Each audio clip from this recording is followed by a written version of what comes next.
안녕하세요. 저는 2살짜리 딸아이 하나를 키우고 있는 30대 초반의 여자입니다.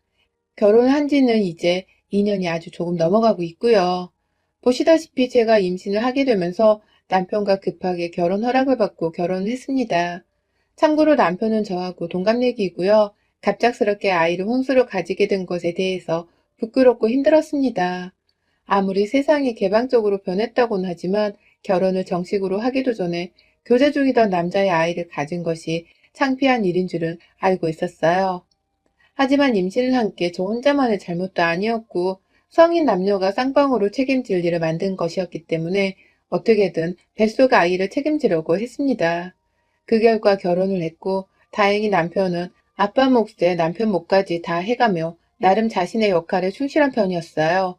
워낙 술, 담배를 하지 않고 자기 몸 관리 하나 잘 하면서 사는 사람이었기 때문에 제가 아이를 키우면서도 옆에서 거슬리거나 안 맞는 생활 습관으로 인해서 마찰을 일으킨 건 없었습니다. 하지만 시댁은 정말 갑작스럽게 친해지기가 너무 힘들더라고요. 남편이랑은 어떻게 둘이 살게 되면서 정도 붙이고 또 아이도 태어났기 때문에 같이 부모로서 고군분투를 하다 보니 동지감도 생겨서 정이라도 들었는데요. 저희 시어머니를 포함한 그 주변의 식구분들이랑은 정말로 가까이 하기가 힘들었습니다.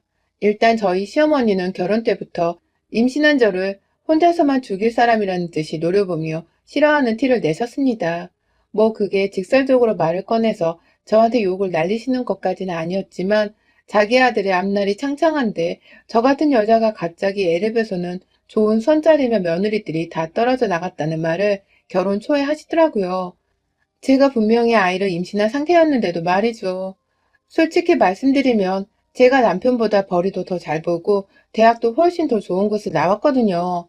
저는 누가 들어도 거기 명문대로 갈 인서울 대학을 졸업했고 남편은 수도권의 한 대학을 나왔고요.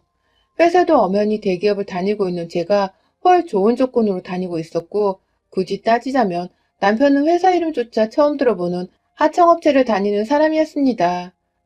이런 저희가 만나게 되었던 것은 우연찮은 친구들끼리 만난 술자리에서 눈이 맞아서였고요. 젊은 남녀였고 혈기왕성했으니 조건부터 따져보고서 가려가며 사귀기보다는 그냥 그때의 감정에 충실한 채로 사랑에 빠져서 연애를 시작했던 것이었습니다. 연애를 하는 동안에도 저는 일부러 남편 기죽을까봐 회사 얘기나 대학 얘기도 일절 꺼내지 않으며 배려를 하고 살았었고 남편도 그런 제가 고맙다며 오히려 제 성격을 많이 좋아라 해줬었어요. 그런데 결혼하고 나니 저 혼자만 아주 죄인이고 남편한테 가당치도 않은 여자가 돼 있더라고요.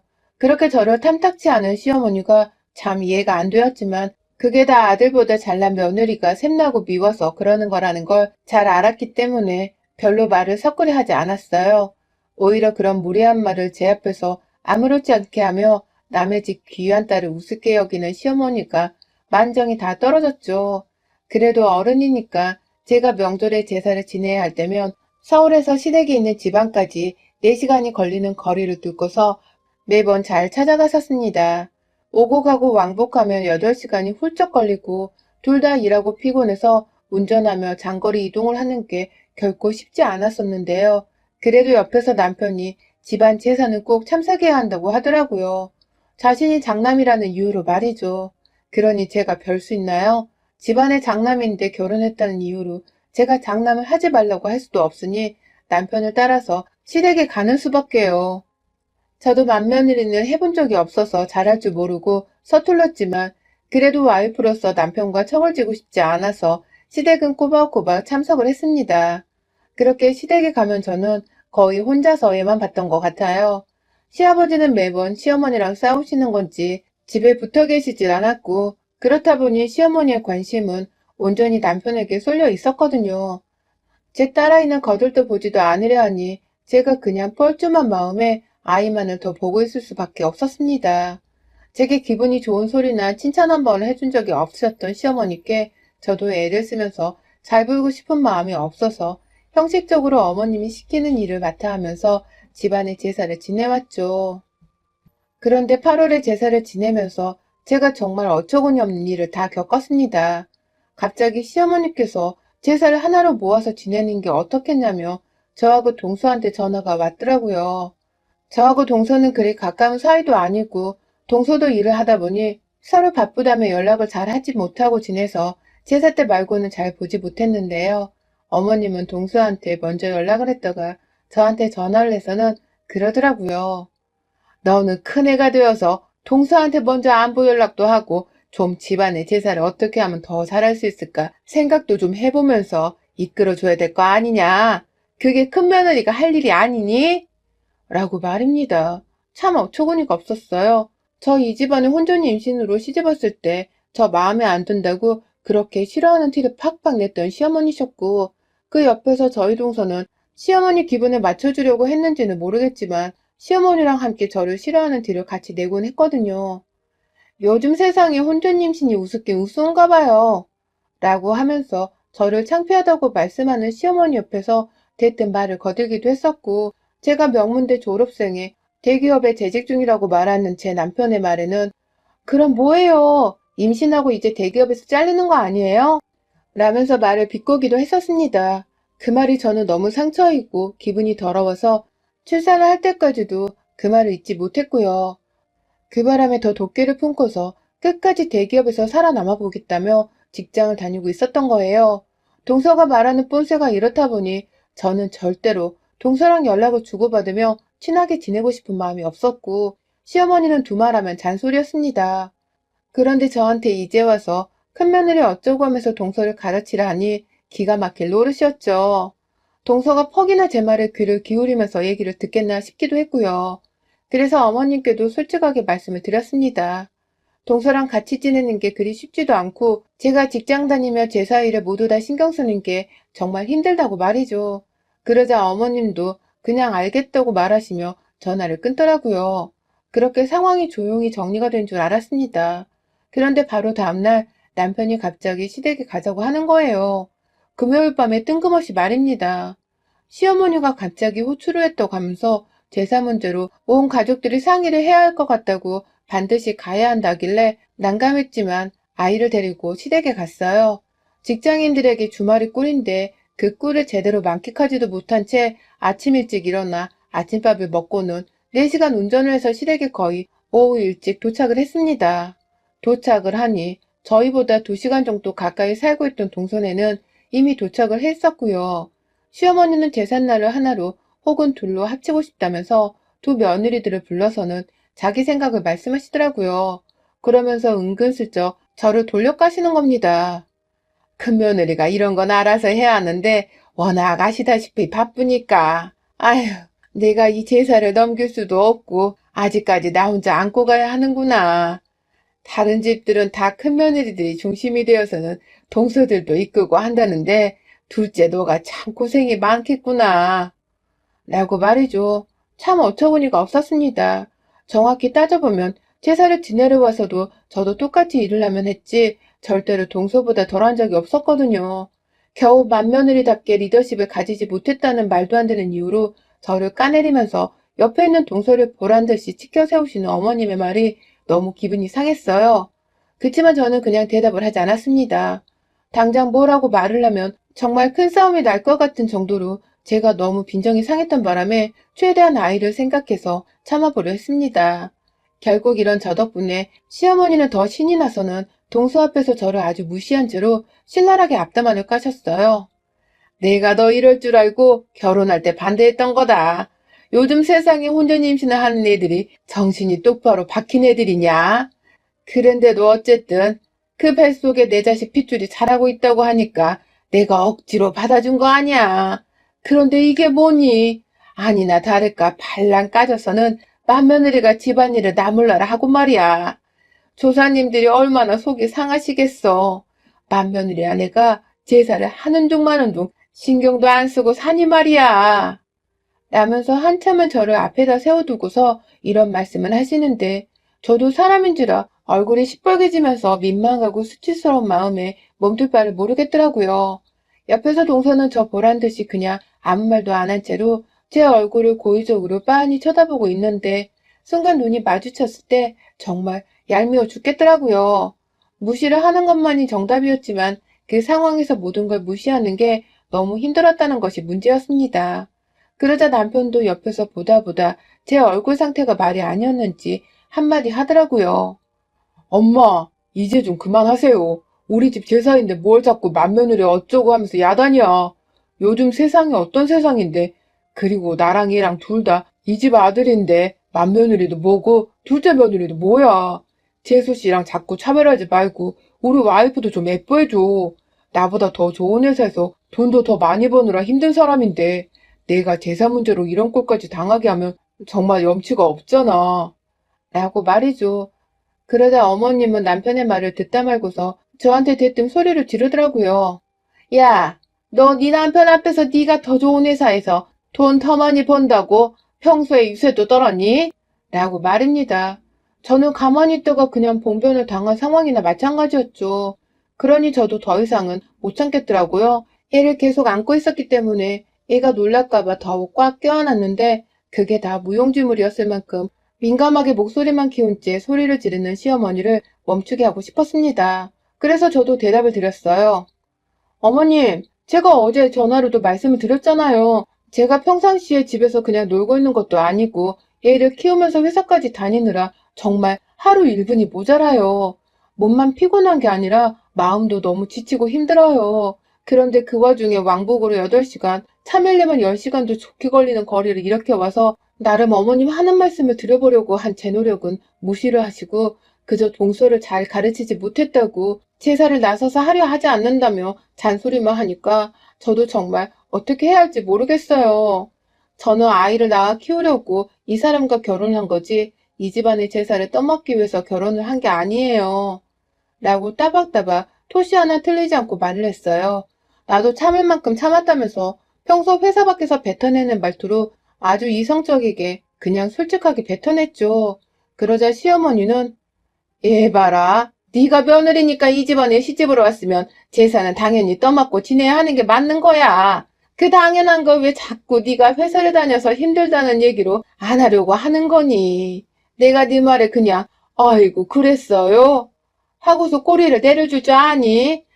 네가 맏며느리면 우리 집 제사는 네가 떠맡아. 이제라도 제대로.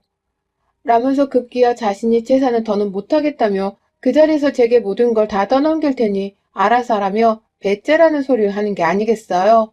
그 바람에 저도 화가 머리 끝까지 났죠. 말 같다는 소리를 하면서 제사를 넘기려 하는 어머님 태도도 정말 재수가 없었고요. 어머님, 제가 맏며느리인데 제사를 왜 해요?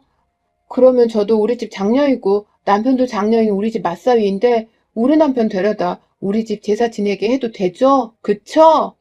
라고 말했습니다. 나도 우리 집 귀한 딸이고 엄연히 내 조상이 있음에도 결혼을 했다는 이유로 시댁에 와서 이 난리를 떨고 있다며 그렇게 따지면 남편도 우리 집 데려가서 공평하게 제사를 지내게 하겠다고 말입니다. 그러자 시어머니는 뒷목을 잡고 아주 난리가 나셨어요. 뭐가 어쩌고 어째? 내 아들을 니네 집에 데려가서 뭘 하겠다고? 이게 어디서 싸가지를 밥 말아먹고 와서 씨부를 라면서 급기야 제가 차마 사연에 다 담을 수 없는 엄청난 욕까지 퍼부어가면서 자리에서 일어나더니만 저를 곧 한 대 치기라도 하겠다는 듯 다가와 노려보더라고요.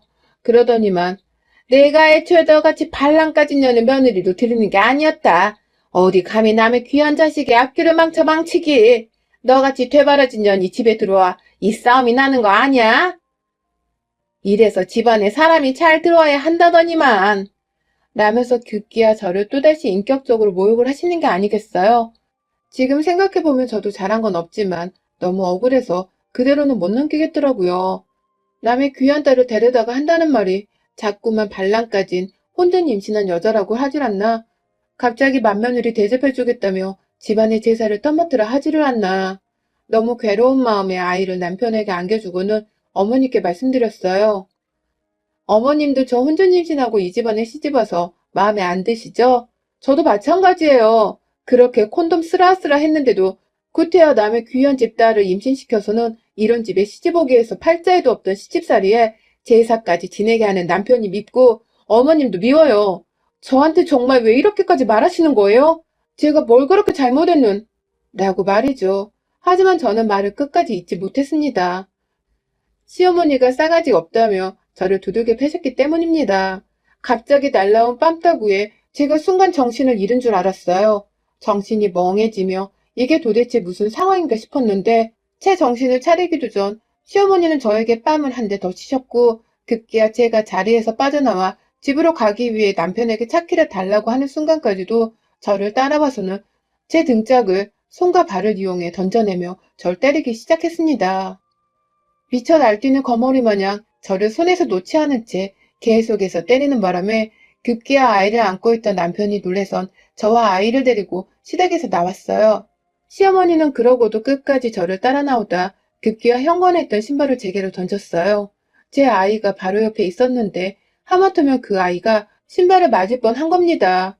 그 순간 저도 이건 못 참겠더라고요. 남편이 정신없이 차로 달려가서는 차문을 열고 아이를 눕힌 사이 저는 반대로 정신없이 시어머니께 달려들었습니다. 제가 다가오자 절 때리기만 하고 있던 시어머니가 와보라며 절 자극하더라고요. 그리고 저는 현관에 서 있던 시어머니를 뒤로 밀친 채 바로 옆에 있던 소파에 밀어 넘어뜨려선 아무것도 남지 않도록 아무 폭력의 흔적이 남지 않도록 시어머니의 이마를 소파에 누른 채로 얼굴에다가 침을 튀겨가면서 소리를 질렀어요. 잘 들어요?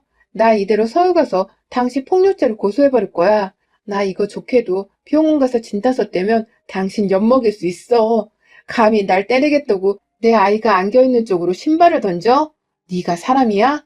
내가 지금 당신 얼굴을 머릿속으로는 수십 번도 더 도끼로 내리쳤어. 알아?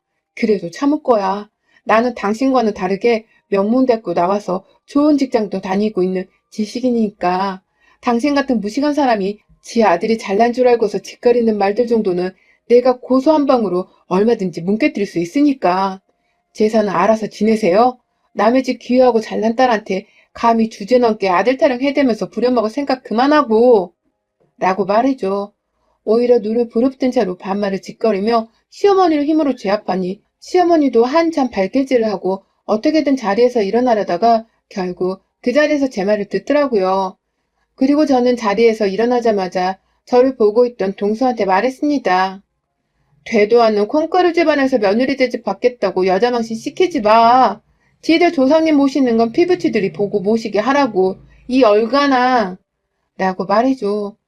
그리고는 옆에서 저를 어떻게든 데리고서 빨리 집을 나가려고 하는 남편에게서 차키를 빼앗아 들며 말했습니다. 나 진짜 너 같은 거 데리고 사느라 정말 자존심 많이 상했거든.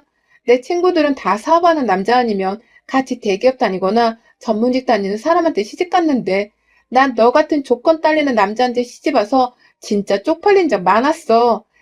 근데 이젠 하다하다 시애미까지 전할리네. 니네 엄마 정신 똑바로 차리게 하고서 집에 와. 그 전까지는 절대로 집에 발 들일 생각 하지 마. 난 지금 당장 병원 가서 진단서 뗄 거고 넌 내가 니네 엄마 고소할 때 어떻게 할지 생각 좀 해볼게. 나는 말과 함께 혼자 차에 시동을 걸고는 제 아이를 데리고 시댁을 빠져나왔습니다. 남편은 한참이나 저를 쫓아오겠다고 먼저 가는 차를 따라 뛰어오더라고요. 전화로도 수십 번을 했고 어떻게든 당장 택시 타고 따라갈 테니 제발 아이랑 조심히 집에 들어가 있으라면서 저를 진정시키기 위해 난리였어요. 하지만 저는 진정을 할 수 없었습니다. 태어나서 누구한테 두드려 맞은 것도 처음이었고 그게 바로 시댁에서 시어머니께 맞은 것이라 생각을 하니 우라통이 치밀어 올라서 감정을 주체할 수 없었어요. 차 안에서도 눈물은 눈물대로 흘러나왔고요. 결국 가장 시댁에서 가까이 있는 병원을 찾아갔고 그 자리에서 바로 상해 진단서를 뗐더니 전치 2주의 부상이라고 나오더라고요. 그거 들고서 집에 가면서는 저희 친정 부모님께 연락을 드려선 정말 숨도 못 쉴 만큼 꺼이꺼이 울었습니다. 너무 울어서 운전하기가 힘들다며 고속도로 갓길에까지 세워놓고는 우니까 친정 부모님도 난리가 나셨어요. 딸내미가 시어머니한테 제사 문제 얘기를 하다가 젤라뻔의 소리를 들어가며 두드려 맞았다고 하니 친정 아버지도 화가 머리 끝까지 나서는 저희 남편한테 전화를 하셨고 결국 그날 저희 부부는 제 친정집에서 다시 만났어요. 아버지가 저희 부부를 둘 다 호출했거든요. 남편은 바로 친정집에 들어오자마자 저희 아버지한테 주먹으로 얼굴을 두들겨 맞았답니다. 기울어지는 남자한테 겨우 귀한 딸내미를 마지못해 보내놨더니 애를 때렸다면서 이래서 집안과 남자 조건을 잘 따져보고 결혼을 해야 하는 거라며 어찌나 화를 내고 주먹을 날리며 남편을 나무랐는지 몰라요. 저는 그거 다 찍어서 시어머니께 사진으로 전송했습니다. 왜냐고요? 속 터져 죽으라고 말입니다. 지 아들이 저처럼 사돈집에서 얻어맞는 걸 보고서는 얼마나 속이 뒤집어졌을까요? 시어머니는 사진을 확인하자마자 저한테 연락이 오고 아들 내버려두라고 문자도 오고 꼴값을 질리도록 떨었어요. 하지만 저는 마지막금 저희 아버지가 갚아줬네요. 자기 자식 귀한 줄 알면 남의 자식 귀한 줄도 좀 알고 사세요. 라는 문자와 함께 시어머니를 차단했습니다. 그리고 저는 내일 바로 시어머니를 폭행죄로 고소하러 갑니다. 내 아이한테 신발까지 던진 건 절대로 봐줄 수가 없더라고요. 마찬가지로 우리 아버지를 자기 아들 때린 죄로 맞고소를 하지 않을까 싶었는데 돈이 없는 콩가루 집안이라 그런지 고소한다는 말에 지금 완전히 꼬리를 내려서는 급기야 동서까지 나서서는 시어머니를 대신해 제게 사과를 하고 있습니다. 시어머니가 사과를 받아오지 않으면 자기한테 재산을 다 물려주기로 했다며 그 말에 쫄아서는 제게 용서를 구하더라고요. 참. 동서나 시어머니나 정말 왜 그러고도 사는 건지 저로서는 이해가 가질 않아 기가 막힐 노릇이었어요. 어찌되었든 저는 절대로 시어머니를 용서하지 않을 것이고 남편은 끝까지 시어머니를 저처럼 멀리하고 원망한다는 가정하에 남편으로 두고 살 생각입니다. 저희 부모님은 당장 이혼하고 완전히 인연을 끊어내라고 하는데 남편이 울고불며 잘못했다고 사죄를 하는 모습을 보니 남편이 무슨 죄인가 싶어서 한 번은 봐주고 살아도 되지 않을까 싶더군요. 어디 한번 시어머니랑은 가벼운 합의금으로 끝이 나는 한이 있더라도 고소까지 겁을 주며 가버립니다. 맏며느리랑은 이렇게 영영 끝이라는 걸 제대로 보여주려 합니다. 여러분의 생각은 댓글로 남겨주세요. 오늘도 시청해주셔서 정말 감사합니다.